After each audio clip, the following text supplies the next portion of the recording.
dhammaan saxaafadda halkan joogta iyo inta kala socota jamhuuriyadda Somaliland iyo dadyowga kale afka Soomaaliya ku hadla ama Soomaalida ah waan dhamaantood waan salaamaya. Assalaamu calaykum waraxmatullaahi wabarakaatuh.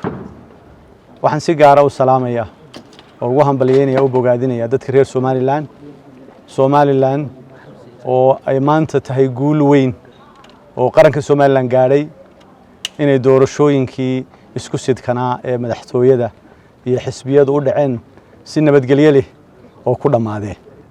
Waa Ilaahay mahadi aad iyo aad baan ugu hambalyeynaya dadka reer Somaliland codkooda ay bixiyeen hannaanka dimuqraadiyadda ee ay tahay in lagu doorto hogaamiyayaasha hogaaminaya dalka iyo xisbiyada metelaya qaranka ee saddexda xisbi qaran oo socotay muddo hawsheedii iyo ololaheedii iyo shaqadeedii oo maanta ay soo gabagabowday natiijadii hordhaca ahayd oo ay ku dhawaaqeen komishiga doorashooyinku sheegeenna inay ku dhamaatay natiijo xor oo xalaal ah.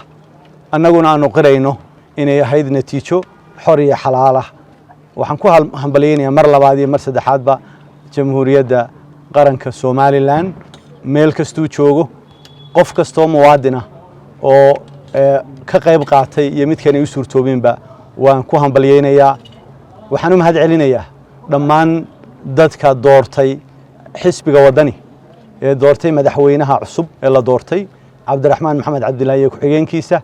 waxaan mar labaad u hambalyeynayaa dadka dhammaan doortay xisbiga wadani ee inay xisbinimo u doortay daraf ilaa daraf ka doortay Somaliland taasoo ay muuqatay in dhammaan sanaaduuqdii codbixinta mid walba cod laga soo saarayay oo aanu jirin ama ay naadir tahay meel aanu cod ka helin ama ay aad u naadir tahay oo meelo kooban tahay.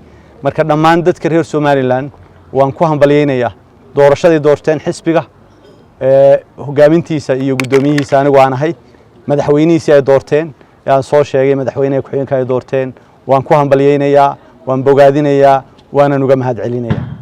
waxaan u mahad celinayaa dhammaan muwaadiniinta kala duwan ee sida fiican ee habsami u socodka ah iyagoo xisbiya kala ah u tartamayay. waxaan u mahad celinayaa saaxiibadayadii aanu tartamaynay ee sida hufan u tartamaynay. waxaan u mahad celinayaa mahad aan la soo koobi karin komishiga doorashooyinka qaranka oo doorashada tan ka garsoorayay ahaa farsamadii iyo shaqadii ay fulinayeen ee ay hogaaminayeen inay doorashadu u dhacdo doorasho xor ah oo xalaal ah.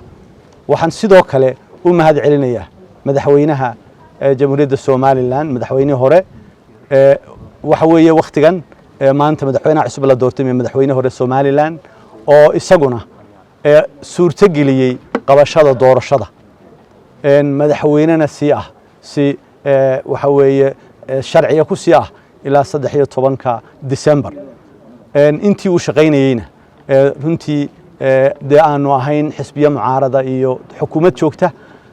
waxaan soo qirayaa qabashada doorashadan iyo doorashadii labadii doorasho ku horeysayba in ahaayeen laba doorasho oo mid walba isa saaran oo culeyskeeda leh oo xasaasiyadeeda leh oo ay qabashadeeda ku ammaanayeen ku ammaanayo waa shaqadoodii. laakiin bini aadamku markay shaqadooda qabtaan xilkooda gutaan waa loo mahad celiyaa waan uga mahad celinayaa qof kasta oo ka qayb qaatay doorashada Somaliland oo si positive ama si wanaagsan uga qayb qaatay oo doonayay oo niyad sami ku doonayay in doorashadu dhacdo ciduu doonaha u codeeyo waan u mahad celinayaa waan hambalyeynayaa kuwa noo codeeyay wadani ahaan noo codeeyay xisbi iyo madaxtooyaba waan hambalyeynayaa kuwa garashadooda iyo aragtidooda xisbiyada kale ku doortayna waan hambalyeynayaa. aad baa u mahadsantiin dhammaantiin.